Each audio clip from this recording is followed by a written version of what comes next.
त्रिशूल एजुकेशन में आपका स्वागत है। मैं हूं विनोद मिया और आज का टॉपिक जो मैंने लिया है वो है रिकार्डो का लगान सिद्धांत। तो इस सिद्धांत को मैं आपको विस्तार पूर्वक बताऊं इससे पहले मेरी आपसे रिक्वेस्ट है, यदि आप हमारे चैनल पर पहली बार आए हैं तो प्लीज़ हमारे चैनल को सब्सक्राइब कीजिए और बगल में ऑल नोटिफिकेशन बेल को भी प्रेस कर लीजिए। और जिन साथियों ने पहले ही हमारे चैनल को सब्सक्राइब कर दिया है उनका बहुत बहुत धन्यवाद। रिकार्डो का लगान सिद्धांत। तो रिकार्डो का लगान सिद्धांत को बताने से पहले थोड़ा सा इसके इतिहास में जाते हैं कि रिकार्डो से पहले लगान के बारे में किन किन ने अपना विचार दिया। तो रिकार्डो से पहले लगान के बारे में विचार प्रस्तुत करने वाले अर्थशास्त्री कहलाते हैं प्रकृतिवादी। तो प्रकृतिवादी अर्थशास्त्रियों का मानना था कि जो लगान है वो कृषि से उत्पन्न होता है, अर्थात कृषि फसलों से उत्पन्न होता है। क्योंकि जो कृषि फसलें पैदा की जाती है वह कहाँ पैदा की जाती हैं, वह भूमि में या जमीन में पैदा की जाती हैं। अब वह पैदा क्यों होती है? क्योंकि उसमें उपजाऊपन का गुण होता है और इस उपजाऊपन के गुण को ही प्रकृतिवादियों ने कहा प्रकृति का दयालुपन, जिस कारण से कृषि में लगान उत्पन्न होता है। ये तो विचार हुए प्रकृतिवादियों के। अब बात करते हैं रिकार्डो के लगान सिद्धांत की।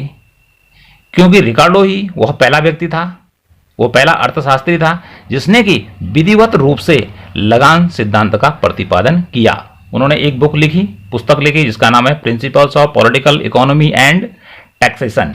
तो इसी बुक में उन्होंने अपना सिद्धांत दिया। कौन सा सिद्धांत दिया? रिकार्डो का लगान सिद्धांत। तो जो रिकार्डो था उसका पूरा नाम है डेविड रिकार्डो, जो कि एक ब्रिटिश अर्थशास्त्री था, इंग्लैंड का रहने वाला था। तो उसने लगान की क्या परिभाषा दी? लगान भूमि की उपज का वह भाग है जो भूस्वामी को भूमि की मौलिक और अविनाशी शक्तियों के प्रयोग के लिए दिया जाता है, उसे लगान कहते हैं। अब इसको सिंपल भाषा में समझिए कि माना कोई व्यक्ति किसी की जमीन पर खेती करता है, किसी की जमीन पर क्या करता है? खेती करता है। तो जिस व्यक्ति की जमीन पर वो खेती करता है उसे कहेंगे भूस्वामी, अर्थात भूमि का मालिक। तो जो भूमि का मालिक है वह किसी व्यक्ति को जमीन फ्री में तो देगा नहीं, उसके बदले कुछ ना कुछ लेगा। तो इसमें उसने लगान में क्या कहा कि माना मैं जैसे बात कर रहा हूं कि कोई व्यक्ति किसी के खेत पर कृषि फसल का उत्पादन करता है, माना उसमें 1 कुंतल पैदा हुआ और उस कुंतल में से वह 25 किलो क्या करता है? भूस्वामी को दे देता है, अर्थात भूमि के मालिक को दे देता है, तो उसे ही कहते हैं लगान। ये हुआ है परिभाषा का सार। इसके अलावा आपको बता दें सामान्य भाषा में क्या होता है कि रेंट का जो यूज हम वर्तमान में देखते हैं कि लोग क्या करते हैं, किराए के लिए करते हैं कि भाई मकान का किराया कितना कितना रेंट हुआ, लेकिन वो रेंट अलग है और यहाँ पर जो रेंट है वो रिकार्डो को इंगित करता है, अर्थात उसके सिद्धांत को इंगित करता है। अब आता है मान्यताएं, अर्थात रिकार्डो का जो लगान सिद्धांत है वो अनेक मान्यताओं पर आधारित है। पहला आता है भूमि की पूर्ति सीमित। रिकार्डो को मानना था कि भूमि की पूर्ति क्या होती है? सीमित होती है, उसको बढ़ा नहीं सकते हैं और न घटा सकते हैं। ओके, जैसे पृथ्वी का क्षेत्रफल है 51 करोड़ वर्ग किलोमीटर, तो क्षेत्रफल में न तो वृद्धि की जा सकती है और न कमी की जा सकती है। दूसरा, भूमि मौलिक और अविनाशी होती है, क्योंकि जो भूमि है वो हमने नहीं बनाई है, वो किसने बनाई है? प्रकृति ने बना रखी है। तो वह जिस रूप में है उसे कहते हैं मौलिक रूप में, ठीक है। और अविनाशी होती है, अर्थात भूमि मौलिक और अविनाशी मतलब कभी नाश नहीं होने वाली होती, उसको नष्ट नहीं कर सकता इंसान।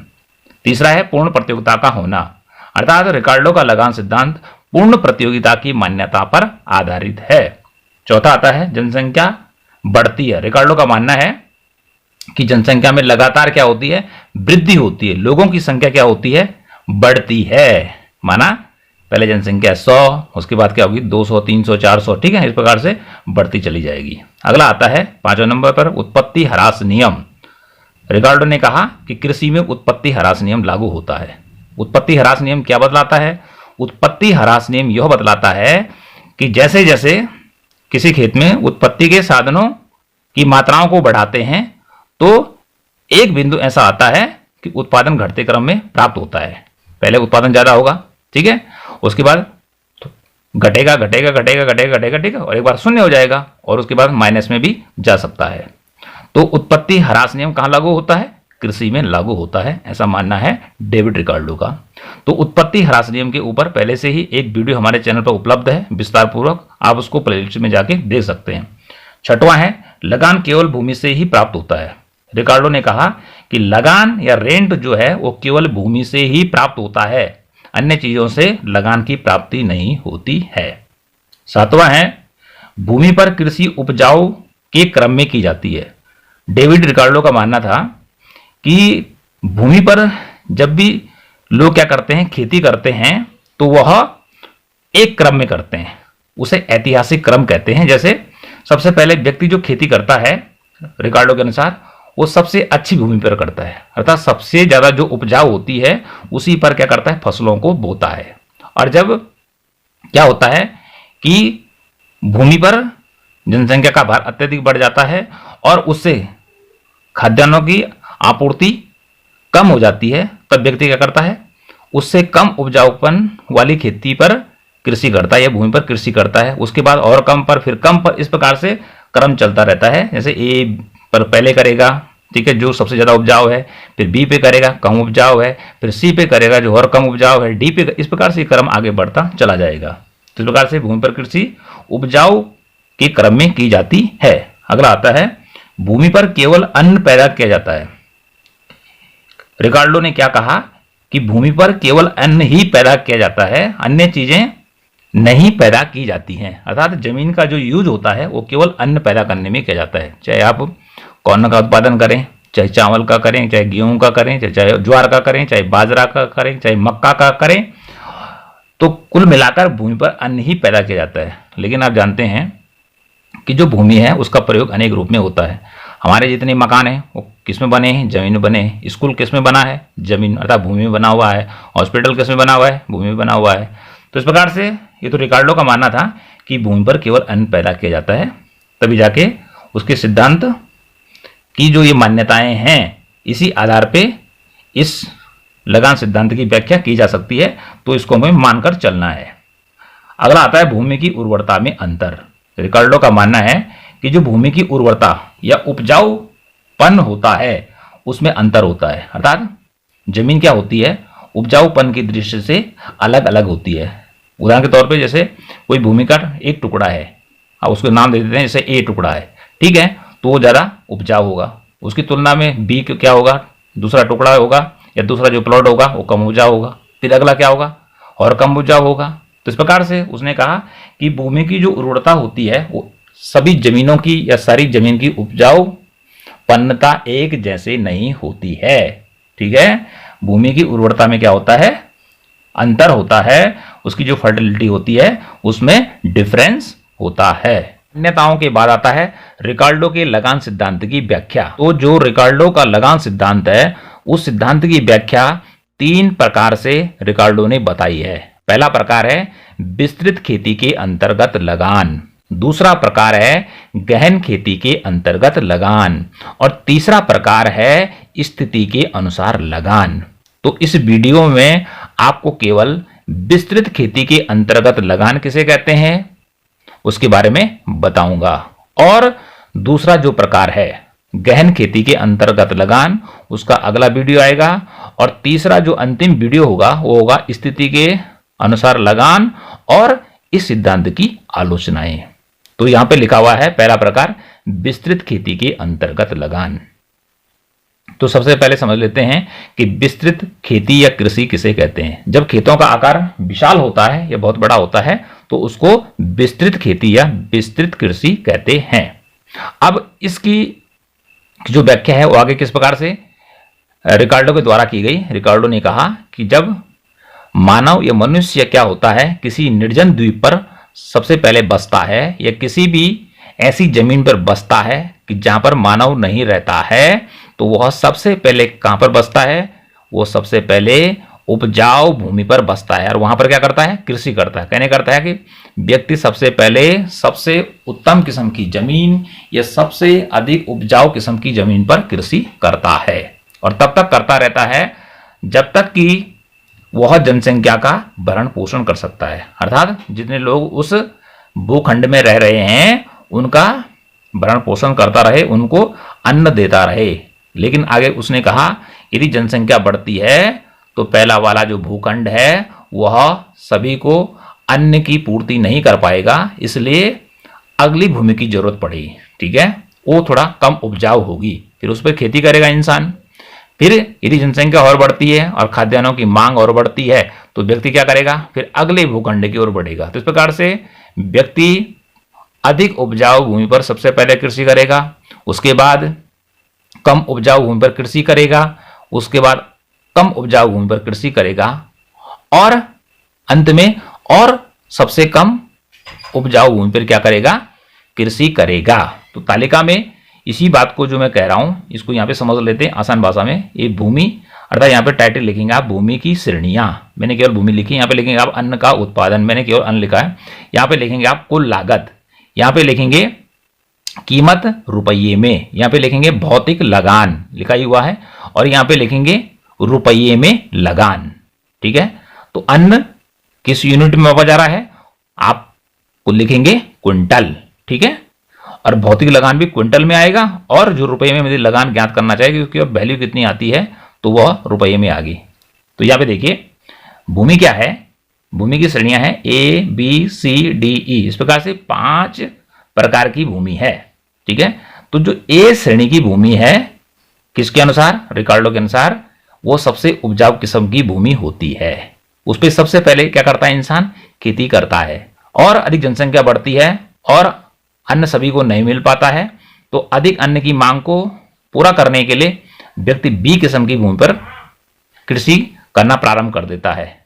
ठीक है, लेकिन वो क्या होती है, कम उपजाऊ होती है। कहने का अर्थ है यहां पर देखिए उपजाऊपन के क्रम में भूमि क्या है, ए सबसे अधिक उपजाऊ है, बी उससे कम, सी उससे कम, डी उससे कम और ई उससे कम। तो इस प्रकार से ए भूमि से जो अन्न के रूप में, ठीक है, अन्न के रूप में जो पैदावार हो रही है क्योंकि वो सबसे ज्यादा क्या है, उपजाऊ है, इसलिए यहां पे लिखा है 200 कुंतल। ठीक है, उसके बाद बी भूमि पर करता है तो 160, 120, 80, 40। ओके, तो इस प्रकार से ये घटते क्रम में लिखा हुआ है। घटते क्रम में इसलिए लिखा हुआ है कि सबसे अधिक उपजाऊ भूमि होगी तो क्या होगा, अन्न ज्यादा ही पैदा होगा। ओके, यदि उससे कम होगा उपजाऊपन भूमि में तो अन्न क्या होगा, और कम होगा, उससे और कम होगा, उससे और कम होगा, उससे और कम होगा। तो देखिए जो ये अंतिम जो भूमि होती है, ठीक है, जिसको उसने कहा सीमांत भूमि या इसको कहते हैं लगान रहित भूमि। ठीक है, तो जब लगान रहित भूमि या सीमांत भूमि तक व्यक्ति क्या करेगा, पहुंचेगा, तभी क्या होगा, लगान उत्पन्न होगा। ठीक है, और इससे ऊपर अर्थात यहां पे 80 है, 120, 160 है, 200 है, ABCD के क्रम में, तो यहां पर लगान प्राप्त होगा। ओके, कि जैसे 200, 160, 120, 80 अनाज प्राप्त हो रहा है, अभी उसको आगे बताऊंगा आपको। तो जहां पर ये अन्न की प्राप्ति हो रही है 1, 2, 3, 4 अर्थात ए से लेकर डी तक, इस प्रकार की भूमि को कहेंगे अधिसीमांत भूमि। क्या कहेंगे इसको, अधिसीमांत भूमि। और जो अंतिम किस्म की भूमि है उसे कहते हैं सीमांत भूमि। तो इस प्रकार से सीमांत भूमि से किसी भी प्रकार का लगान उत्पन्न नहीं होता है। किस भूमि से, जो अंतिम यहां पे ये लिखा है, इससे किसी भी प्रकार का लगान नहीं मिलता है, इसलिए को सीमांत भूमि कहते हैं। और बाकी जो भूमियां हैं उनसे क्या होता है, लगान की प्राप्ति होती है, इसलिए उसको कहा गया है अधिसीमांत भूमि। तो इस प्रकार से जो लगान होता है वह अधिसीमांत भूमि का उत्पादन और ऋण सीमांत भूमि का उत्पादन का अंतर होता है। अब कैसे होता है, यहां पे देखिए कि लागत आप एक समान लिखेंगे। क्यों लिखेंगे, क्योंकि जो पूर्ण प्रतियोगिता होती है उसमें लागत क्या होती है, एक समान होती है। अर्थात ए भूमि पर जो 200 कुंतल चावल पैदा किया जा रहा है उसकी लागत है माना 40 रुपया। ओके, बी पे अन्न उत्पादन किया जा रहा है उसकी लागत कितनी है, 40 रुपया। मतलब सबकी लागत एक समान है, लेकिन आप देख रहे हैं कि जो उत्पादन है वह अलग अलग है। 40 रुपये पर एक किस्म की भूमि पर 200 है, बी पर 160 है, जबकि खर्चा कितना हो रहा है, 40 रुपये हो रहा है, जबकि ई पर 40 हो रहा है, लेकिन फिर भी लागत आ रही है 40 रुपया। ओके, तो लागत एक जैसी होगी, कीमत भी एक जैसी होगी, जैसे हमने 10-10 लिखा हुआ है। अब यहां पर लगान कैसे ज्ञात करेंगे, अन्न के रूप में। ओके, तो यहां पे लिखा भौतिक लगान, तो लगान को ज्ञात करने के लिए हम क्या करेंगे, जैसे 200 मैंने यहां पे लिखा 200 माइनस क्या करेंगे 40, ठीक है। इस 40 से इसको माइनस करते चले जाएंगे, या इससे जो ये 40 लिखा हुआ है इसको माइनस करना है। तो इस प्रकार से 200 से हम क्या करेंगे 40 घटाएंगे तो कितना आएगा 160। 160 में से 40 गया 120, 120 में से 40 गया 80, 80 में से 40 गया 40, और 40 में से 40 घटा देंगे तो 0। अर्थात जो सीमांत भूमि है, ई किस्म की जो भूमि है वह क्या है, सीमांत भूमि है। तो इससे किसी प्रकार का लगान प्राप्त नहीं होता है। अब आप सोच रहे हो क्यों नहीं प्राप्त होता, यहां पे देखिए कि अन्न उत्पादन हो रहा है 40, ठीक है, 40 केजी में, और उस पर जो लागत आ रही है, उस पर जो खर्चा आ रहा है वो भी उसी के अन्न के बराबर आ रहा है। तो दोनों को घटा देंगे तो लगान क्या हो जाएगा 0 हो जाएगा, ठीक है। अब यहां देखिए तो यहां पे लगान की प्राप्ति नहीं हो रही है ई भूमि से, लेकिन इससे ऊपर देखिए यहां पे 40, 80, 120 और इस प्रकार से 160 लगान जो प्राप्त हो रहा है वो अन्न के रूप में प्राप्त हो रहा है। अब इसी अन्न को, ठीक है, हम रुपए में बदलना चाहें, अगर रुपए में उसकी वैल्यू निकालना चाहें तो क्या करेंगे 160 को 10 से गुणा करेंगे, ठीक है, तो 1600 रुपया आएगा, ठीक है। 160 10 संख्या 1600, 120 को 10 से गुणा करेंगे 1200, 80 को 10 से गुणा करेंगे 800, 40 को 10 से गुणा करेंगे 400, और 10 को 0 से गुणा करेंगे तो 0, ठीक है। तो इस प्रकार यहां पे दो प्रकार का लगान निकाला गया है, एक तो अन्न के रूप में भौतिक लगान, ठीक है, और दूसरा अनाज की वैल्यू रुपए में कितनी है यहां पे निकाली गई है। तो इस प्रकार से ये हुआ विस्तृत खेती के अंतर्गत लगान।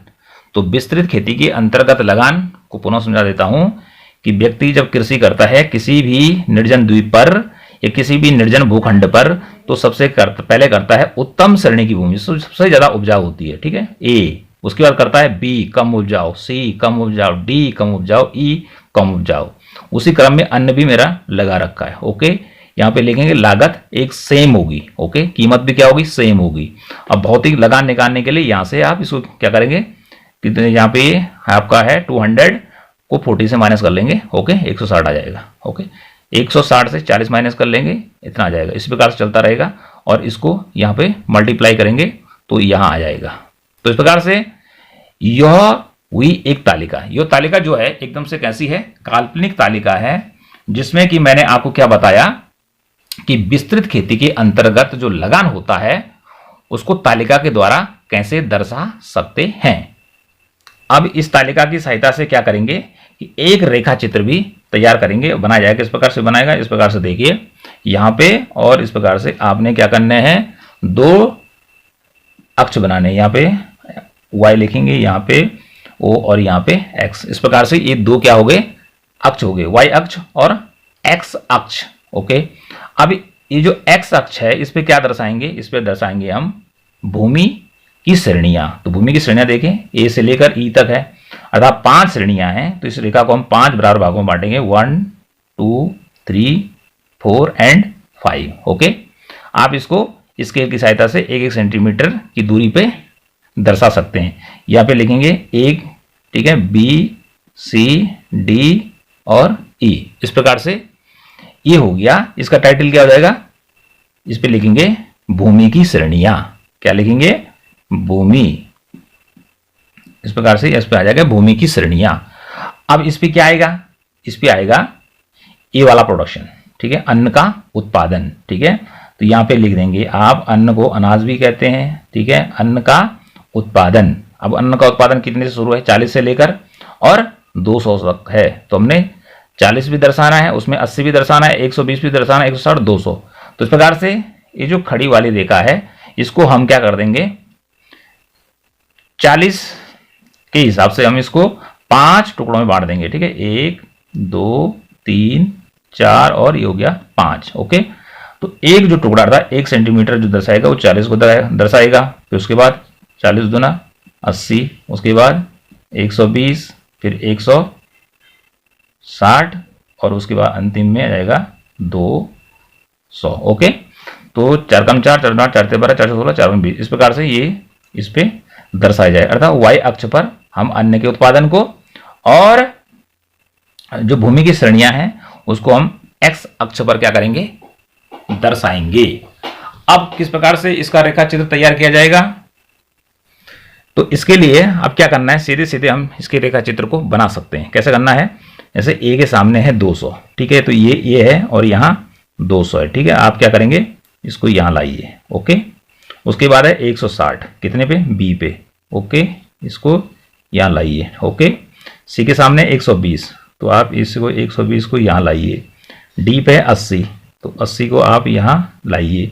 और ई पर है 40, तो 40 को आप यहाँ लाइए, ओके।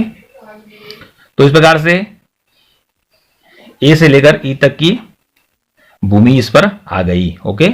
तो जो ये है ऊपर वाला, ये हो जाएगा ए, ये हो जाएगा बी, ये सी, ये डी और इस प्रकार से ई। देखिए यहां पर कि जो ये वाला, ठीक है, ये वाला जो बॉक्स है, जो ठीक है, जो 40 तक है, ये सीमांत भूमि, ठीक है, सीमांत भूमि, ठीक है। सीमांत भूमि क्यों कह रहे हैं, इससे किसी प्रकार का लगान नहीं मिल रहा है। क्यों नहीं मिल रहा है, कि हमने 40 से 40 घटा दिए, यहां 0 आ गया, ओके।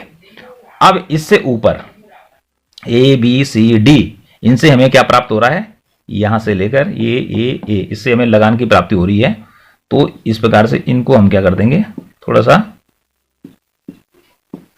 चित्रित कर सकते हैं। इस पे अलग दर्शाने के लिए आप क्या कर सकते हैं, इसी प्रकार जैसे मैं कर रहा हूं, इस प्रकार से इसको ड्रॉ कर सकते हैं, जिससे ये पता लग जाए ये किस प्रकार की भूमि है। तो एक तो होगी सीमांत भूमि, ठीक है।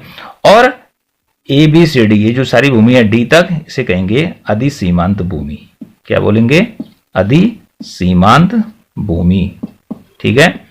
तो सीमांत भूमि से किसी प्रकार का लगान प्राप्त नहीं होता है, और जो भी लगान प्राप्त होता है वो किससे प्राप्त होता है, अधिसीमांत भूमि से प्राप्त होता है। तो यहां से ऊपर ये सब अधिसीमांत भूमि हो गई। तो इस प्रकार से लगान जो है वह एक भेदात्मक बचत है।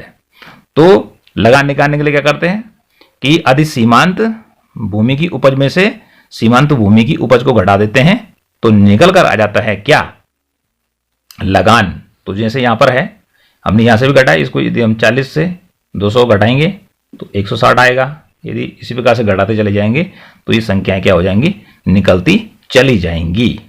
तो इस प्रकार से यो आर रिकार्डो का लगान सिद्धांत की व्याख्या विस्तृत खेती के अंतर्गत। तो इस प्रकार से आप आसानी से इस तालिका के माध्यम से, ठीक है, और उसके बाद इस तालिका के द्वारा ए रेखा चित्र तैयार करेंगे, ठीक है, जिसमें हमने आपको विस्तार पूर्वक पहले ही बताया कि इसमें विस्तृत खेती के अंतर्गत लगान कैसे उत्पन्न होता है, ठीक है, लगान कैसे प्राप्त होता है, यहाँ पे उदाहरण दिया गया है किस प्रकार से प्राप्त हो रहा है, और इसके अनुसार अर्थात टेबल के अनुसार हमने आपको यहाँ पे रेखा चित्र बनाना सिखाया।